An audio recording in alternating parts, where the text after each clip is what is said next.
So, as I mentioned, this is the third year of this award.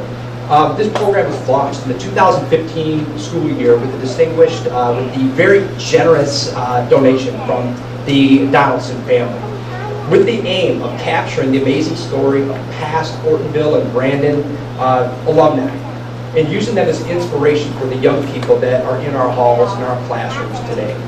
It's been a great success. In our first year, our original three, we honored Mr. Ortonville, Ron Sutton, 1948 Ortonville High School graduate, for his 60-plus years of dedicated public service to the community.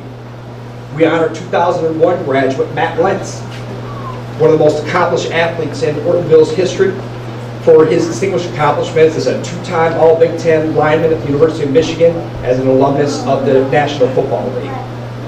We also honored 1965 Brandon High School graduate Joe Slaughter for his distinguished accomplishments in business as a chairman and CEO of a multi-billion-dollar corporation and a great contributor to the Brandon School District, Joe Slaughter. They really set the bar high for this award, and in our second class, we delivered again. We had another great class, and last year it was our great honor to honor Justin Quisenberry. There's Justin back there.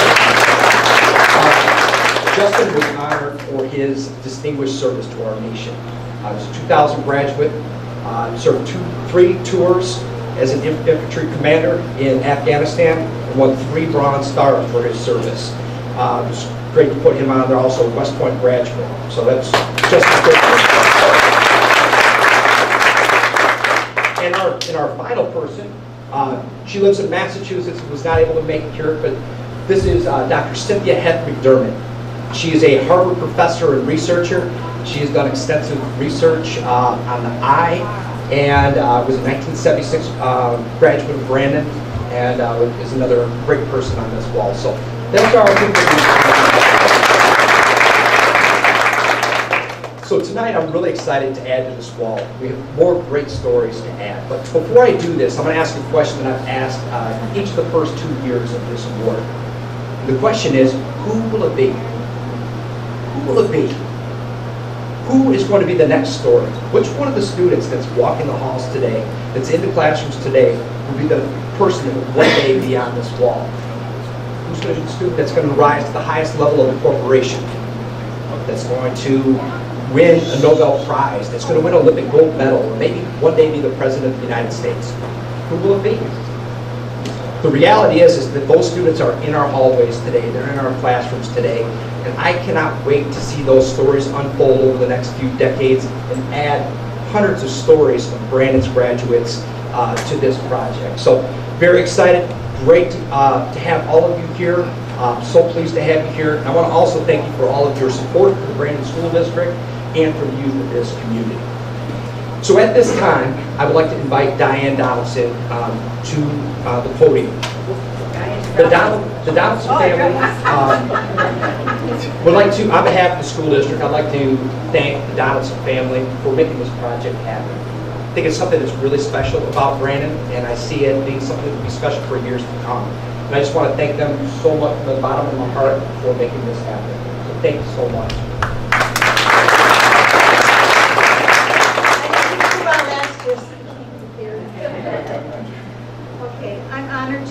here representing myself, my husband, and my entire family as we celebrate the 2017 class of the Ed and Diane Donaldson Brandon High School Distinguished Alumni Award.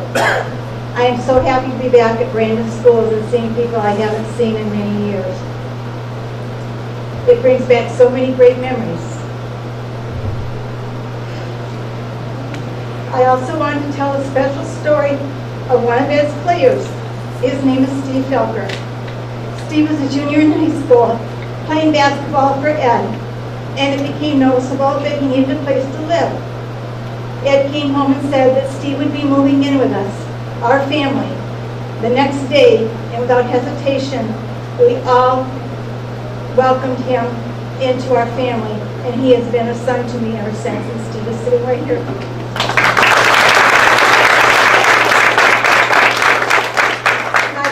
Was 6 months old, my dad was 2.5, I was 26, and he was 16. I said, Steve, who?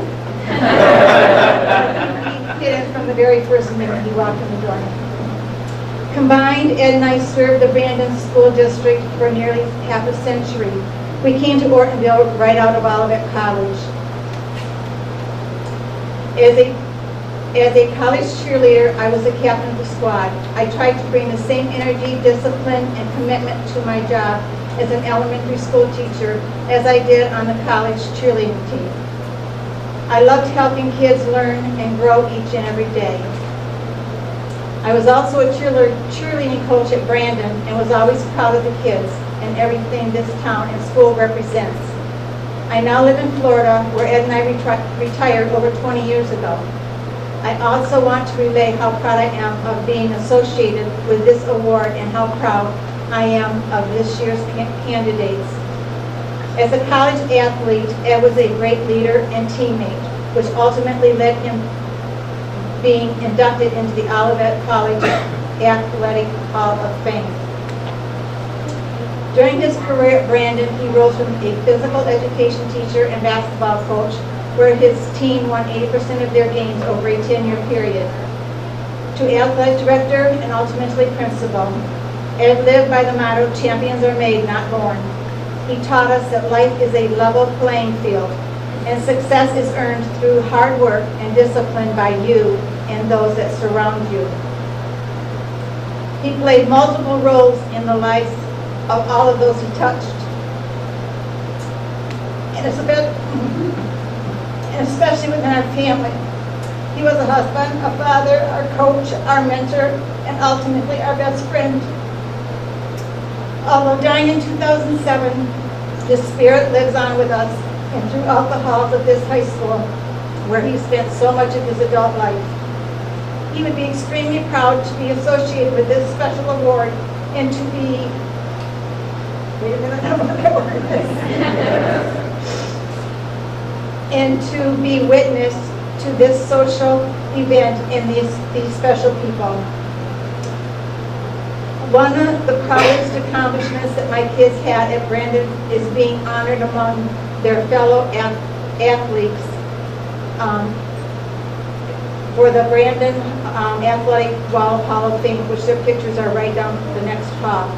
This accomplishment is meaningful to our family because they were so proud to have represented their town, our family, and this school and community, and to be associated with the many other talented people who come throughout this school.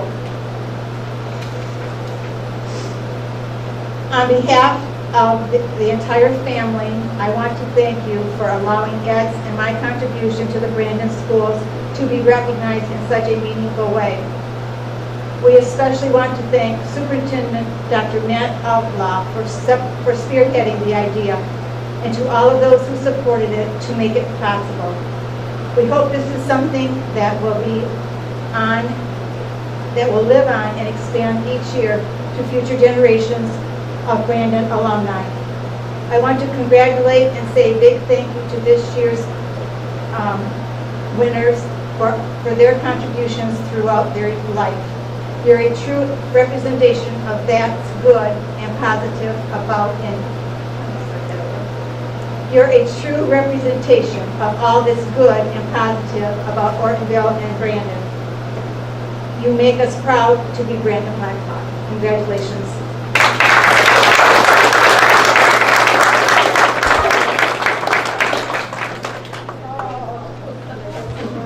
Thank you so much, Mrs. Donaldson. So at this time, I would like to invite Robin Laughlin to introduce our first honoree of the evening.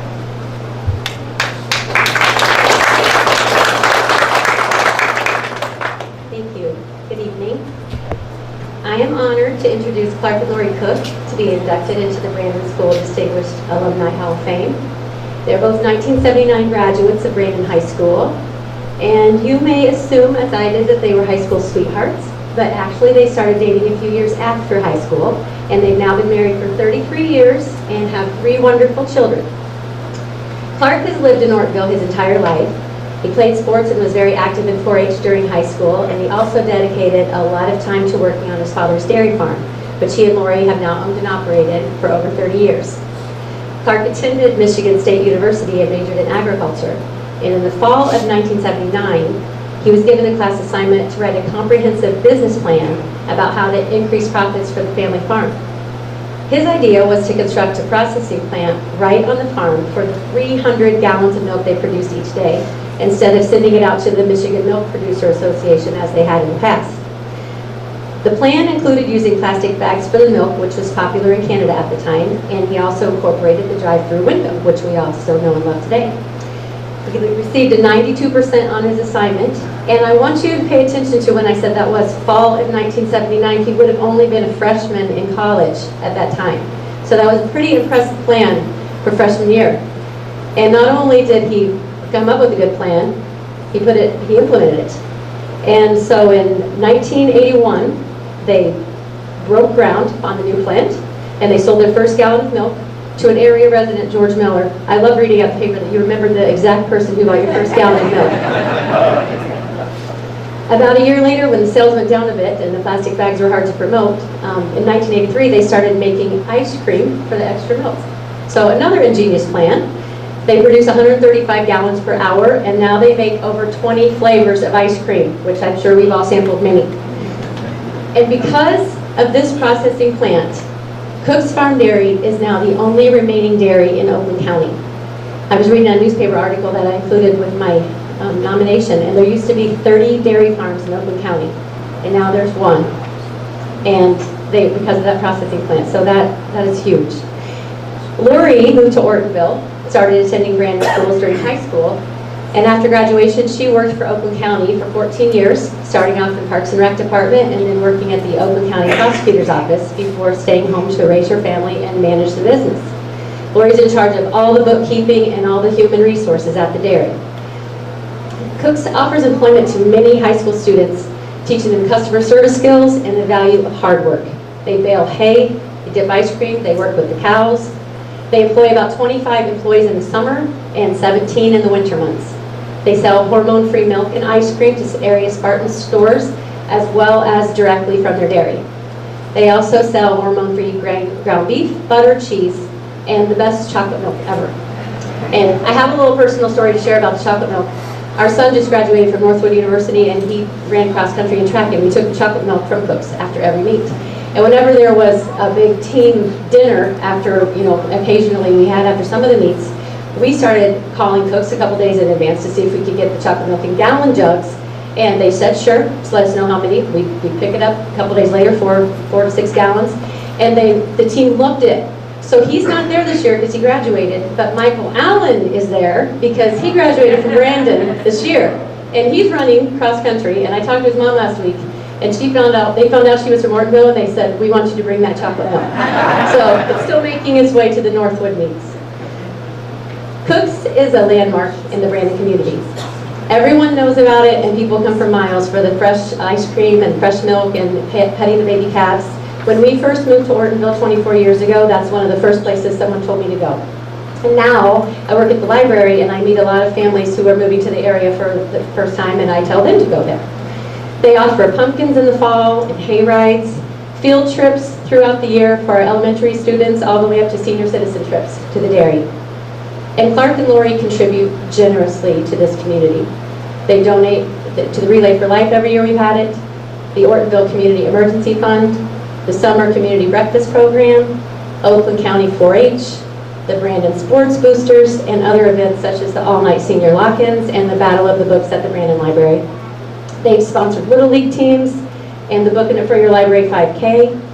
They have also donated that large milk can that's used for the Goodrich-Brandon rivalry game, which we didn't get to have this year, but Brandon still does have it, so that was pretty awesome.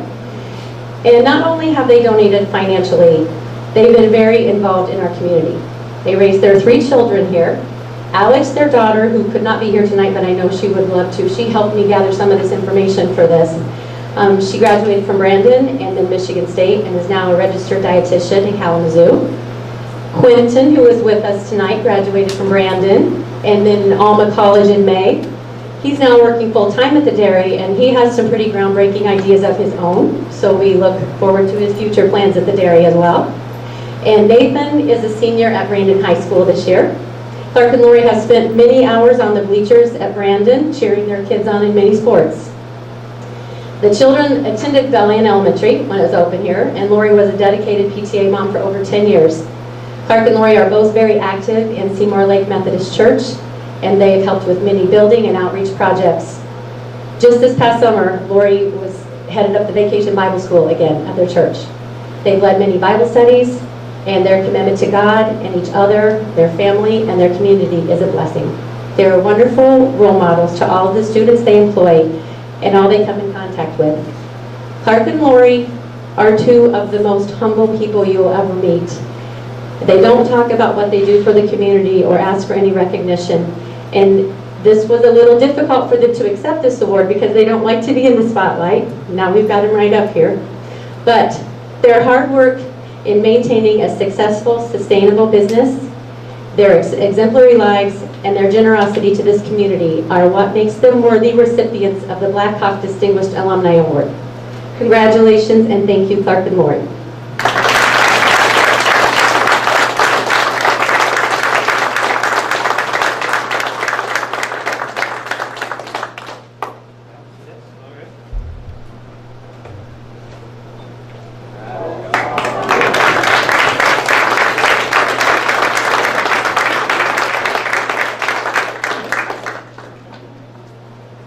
Thank you, and it's quite an honor to be here and accept this award, and we're pretty humbled by it. I didn't think they give awards away for people who love doing their job. And then, first of all, I'd like to thank my wife for all she's done.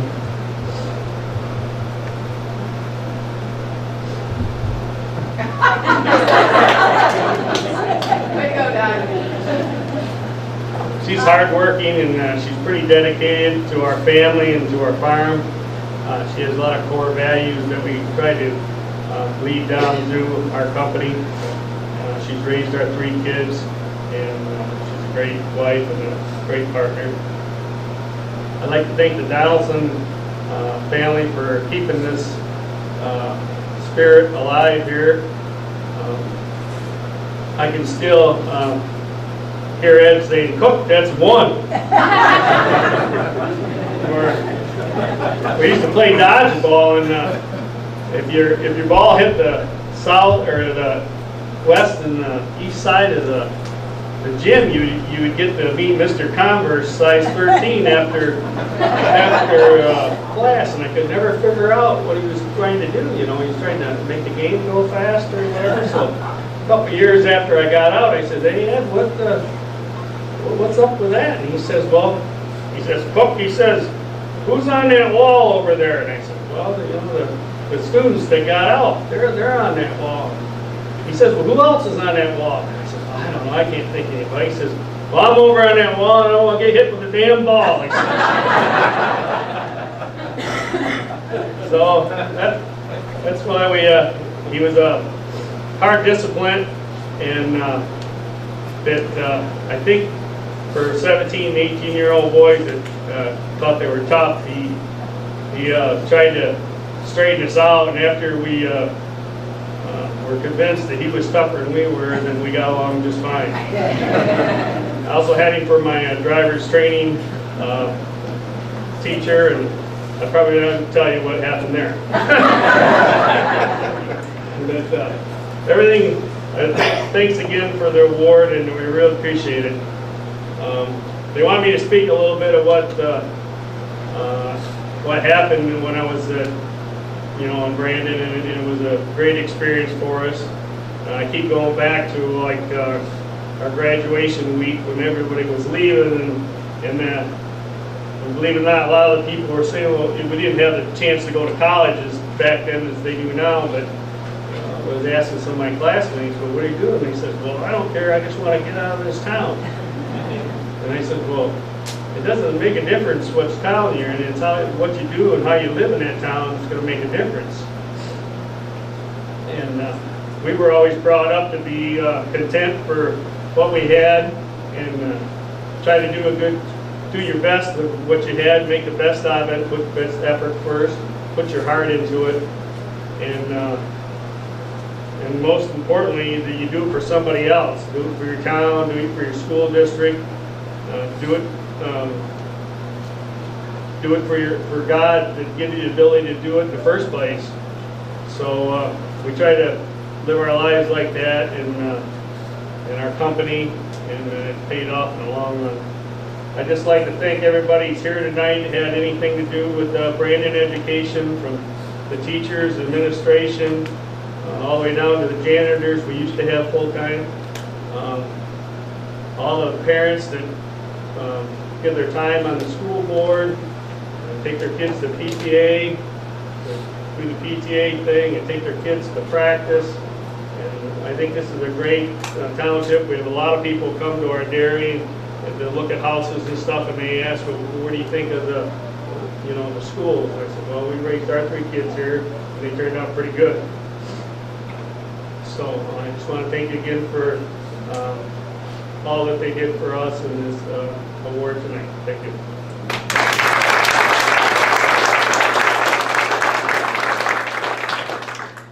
Gosh, I don't know what's left to say. Thank you, Robin, for all the kind words, and thank you to the committee that chose us for this honor. We are humbled to receive it and be on this wall beside so many distinguished alumni from Brandon High School. Unlike Clark, who was born and raised here and had roots here, I transplanted from the city in my junior year of high school. One of the first things I discovered was that I needed to get my driver's license. I could no longer ride my bike down the block to my friend's house or to work. And so I immediately signed up the summer before junior year for driver's training. And Mr. Ed Donaldson was my instructor. And my first contact with the Brandon School District. He was a fine instructor. I'm glad to say that I have a wonderful driving record, and he served me well. Also, as our assistant principal at the time of what was then the new high school, which is now the intermediate school. Good start for my years here at Brandon High School, and I'm grateful. As Robin said, Clark and I were not high school sweethearts, and it's by the grace of God that I stand before you today.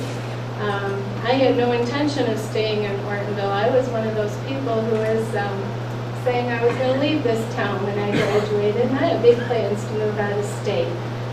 But the Lord had other plans for me when He brought this man into my life. And since we couldn't move the dairy farm, here I stood. Here I stayed.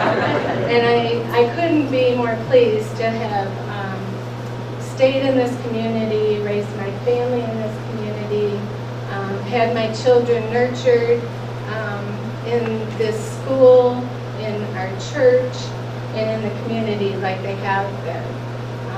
It's true what they say, it does take a village, and this village has not let us down. So I thank you all for that. So as Robin shared with you, I worked for Oakland County for a time. My training here at Brandon Schools, I took a lot of vocational training. I had typing and accounting and shorthand, if any of you remember that. machine transcription, all those classes that helped prepare me for my vocation, which was being a secretary and now a business manager. As a parent, I can't say enough about how this school has prepared my children for life beyond school. They have done well in their college careers and now in their working careers. It's a delight to have Quentin back home wanting to work and grow the family business. And we're excited to see what Nathan's going to do when he graduates this year. He hopes to go to Michigan State, and we'll see what he has to hope for him in his future. So I thank all the teachers and the staff, the administrators that have been part of that. I'm also wanted to just thank our school board members who do an exemplary job. This is tough times to lead a school board of a public school district. I recognize that, and I just want to recognize that your job is tough, and I know that. And I appreciate all that you do for us. Without you here making the tough decisions, we wouldn't have the wonderful staff, quality teachers, beautiful facilities, and safe environment that our kids enjoy. So thank you. I'd like to speak just for a moment about one of the most rewarding aspects for me of being a local business person in the community in which you live. And that is to deal day to day with the children, the kids that this community has raised. It's good stuff. I want you guys to know you are putting out wonderful children. This community has a lot of good kids that are destined to do good things, and a lot of them that are already doing good things. It's evident in their work ethic and their morals that their parents and coaches and teachers and club mentors and staff and clergy all together are doing good work, and I thank you all for that. Having been around so long, we're now starting to enjoy visits from our former employees who are now parents and like to bring their kids out to the farm, and that's truly a blessing to us. So, in closing, then, I would encourage everyone just to find good. Events like this and local publications like The Citizen have the opportunity to highlight what is right with our community. Just last week, there was an alumni that was covered in the Citizen for her graduate work in veterinary school, and there are so many more stories like hers. So look for them and celebrate with them. Thank you.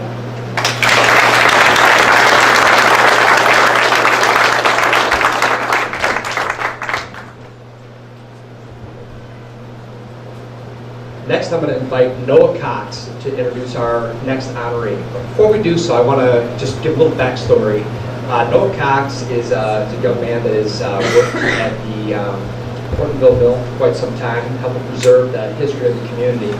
And he's been a member of our selection team for the last several years and a number of other committees in the district. He's an amazing young man. He found a story, saw a plaque on a wall. He was interested in this amazing story he's about to tell you. And I want to just tell you, he went out and dug, and he talked to family members, and went through, and he found a great story about Portonville. And I just think a neat part of the story is that a 16-year-old high school had that respect for somebody who served their country and went out and made sure that he's being honored here tonight. So I'd like to introduce Noah Cox.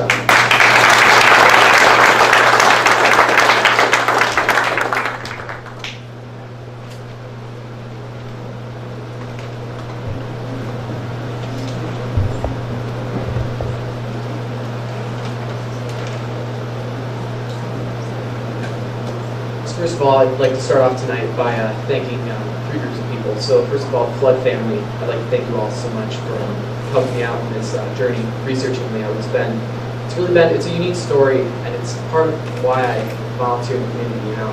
Not only do I like to give my time and help make the community a better place, I like to dig and find those stories, you know, the stories that have been buried 10, 20, 30, 40, 50, 60 years that, you know, that were just sitting on the wall, a plaque, a picture, a newspaper clipping, and it's interesting just to uncover them and find what's behind them, what's the true story. And so this is one of those examples of someone who did a true act of valor and heroism, and I'm really proud to represent him tonight along with the Flood family.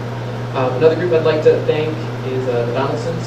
Thank you so much for making this all possible.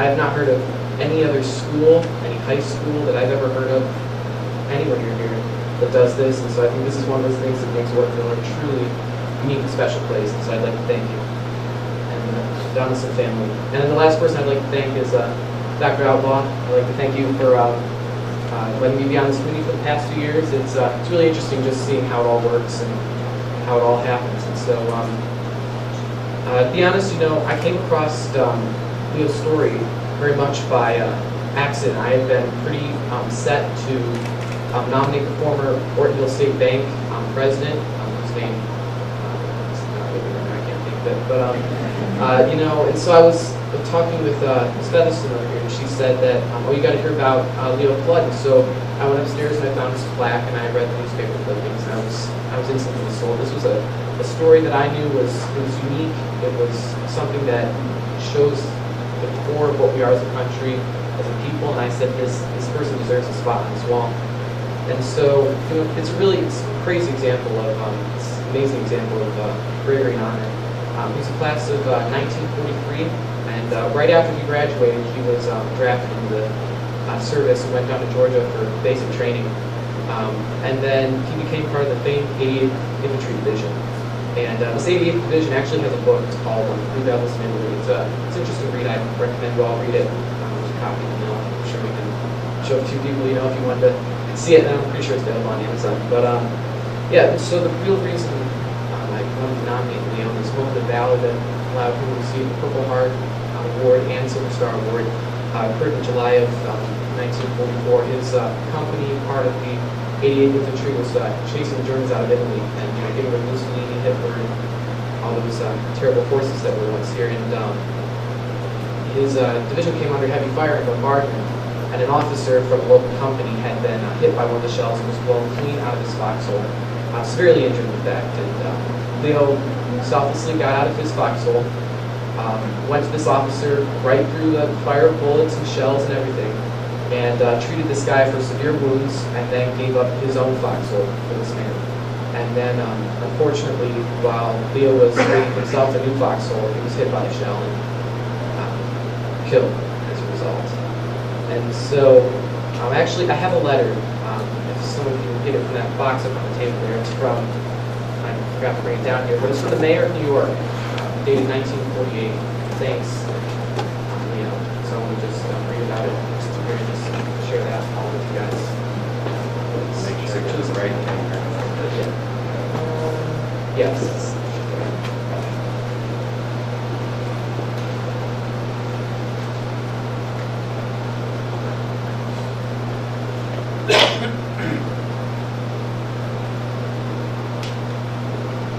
Reads, Dear Mr. Flood, as Mayor of the City of New York, on behalf of the citizens of the city, I extend my heartfelt sympathy to the family, Private First Class Leo T. Flood, who honorably gave his life that others might enjoy peace and freedom. I trust and pray his sacrifice will not have been in vain. Sincerely yours, Mayor, former Mayor of New York, dated November 29, 1948. Leo's sacrifice, he gave the ultimate sacrifice, is one of those examples of what makes us Americans, you know, what makes our country the greatest country on this planet. We go above and beyond, and we help keep this world free and in peace. And so I think the story demonstrates, you know, the ultimate sacrifice. And we all owe a major debt to people like Leo. It's one of those stories that's been mentioned many times before through different people and different scenarios, but it's the ultimate sacrifice. And I think the right thing we can do, or at least starting to honor people like Leo, is to honor him on alumni walls like this one here. And so now I'd like to invite any member of the Flood family who would like to say any words about Leo.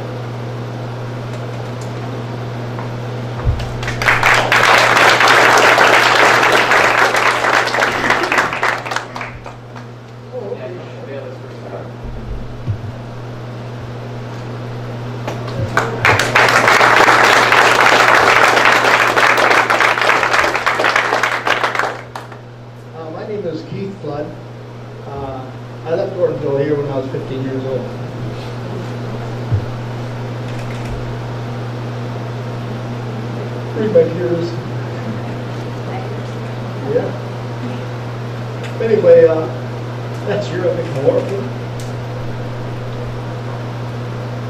That's the Lord all my life. So that time that I went to live in Goodrich, I met with Joe and Joanne. They become my guardian. And Bob McKinnon sent out all boy one day, said, he's one of the Palestinians. I said, I'll go one day and say, I have to pay for you. That's signed me up. So I graduated from Boys Club. That's a good place. Very good teachers, real good education. I wish I could quit crying.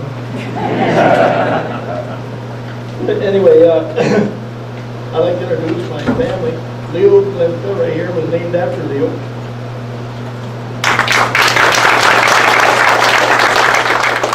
My sister Joanne graduated from here. And that's my wife Kay. She really has brought me a long way. Well, I was raised by my dad. My mother died in a stream. I was raised by my dad. You can imagine what Joanne had to go through when I moved into that house. First lady that was trying to rule over me. Then my son Tracy's right there next.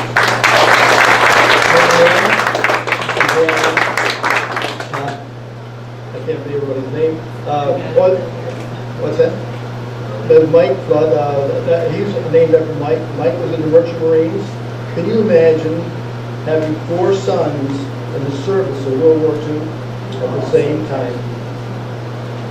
Pat, he was in, I think he was inlay engineers or something. I don't know exactly. Sort of MacArthur's Army in Mississippi. Right, okay. And then there was Jack, my older brother. I went in later because he had children and a wife, so he was my drafted later. And then Leo, then Mike was in the Merchant Marines. Then Joe was in the Korean War. And you were married then, right? Yeah. And so he had a wife. Let's see, and Mike's wife there. Anybody else I missed? Okay. Anyway, I remember Leo coming home in the casket, little boy. They said a soldier with him. The soldier said to my dad, basically, this is my last thing I have to do, is present the body to the family. And my dad said, well, here he is in Sherman's funeral. And everything's okay, you can, as far as I'm going to go. And he was going like a flash, because I don't know where he was, I don't know the fella, or nothing. But I do remember the medals that he got. They were in a box about yay big and opened up the side like that. And as a little boy, I looked at all the medals. And there's 2 books there too. And one book was on the medical, and it showed you how to fix a broken leg with nothing correctly, and how to repair wounds and all kinds of stuff. And the other book was actually on the fighting, how to really fight, and to save your life. Which I was a little boy, I went through all those books and stuff. And so but I tell you the truth, I go all the way back to Mr. Glenn Denny. I don't know if you remember him or not. Oh, did he really? Okay. He was a coach at the time for junior high. Mr. Berry was senior high, varsity, I should say. And so them guys, I was in sports strong, and I love sports. I ended up being a captain football team at Williamsburg. Great days. I had a great education. But this Tim from Ortonville. Ortonville was my state. I loved the school. It's been good to me. And I'll never forget, in 5th grade, I have to talk about myself because it goes.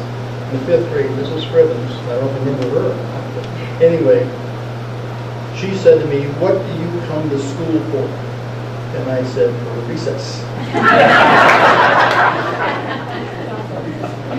I guess I'd have my recesses from then for a while. But I did learn to read then, at least. Because she made sure of that. Well, I was good at math, but reading was difficult for me. So, and my mother passed away, so it was difficult having somebody to train and read and stuff. So, but I thank God for that lady. And you guys are school teachers, if anybody here is school teachers, in this group here, thank God for you people putting up with us young boys and girls and stuff. We really don't know what we're here for. We're here for research, you know what I mean? I also want to put thanks out for my young man here, Noah. My name is Blood, and so we have a lot of relationships.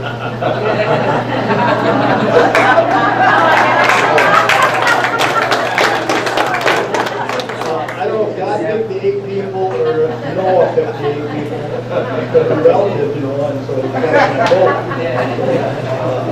Which I just got back from Kentucky where they have it redone, you know, and so it's a great little situation.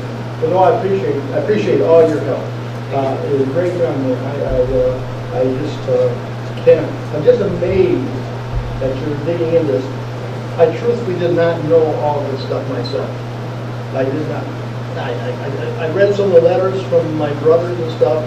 But when I did my sister's state, she stated a lot of that stuff, and they made her and her husband made out this display case with a purple heart on it, and a picture and all this stuff.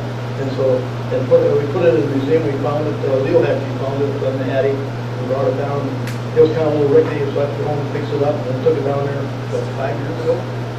4 years ago. Yeah. And we took it out, put it in the museum down there with everything else we had. I guess my brother Joe's uniform's down there too. So get a chance, go down the mill and look those things over. God bless you guys, and thank you for all you're doing for this. And thank you, sir. I appreciate you very much.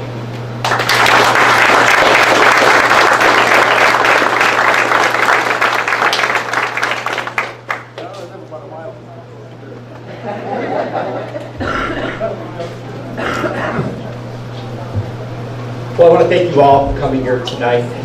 This has been it's a special program. Watching this wall extending each year, I can just envision this wall being filled with our alumni stories 20 years from now. There's so many plaques and stories on this wall. So I just want to say thank you so much for being here. Thank you to the Flood family. Thank you to the Cook family. Thank you to everybody that was here to support this this evening. Thank you so much. Really appreciate you being a part of this, and really appreciate everything you do and all the support for the Ortonville Brandon community. Thank you so much. Please join us, get some more food, join us for some refreshments. Apologize for the heat. It's usually not this warm this time of year, but thank you again, and thank you again. Let's have another round of applause for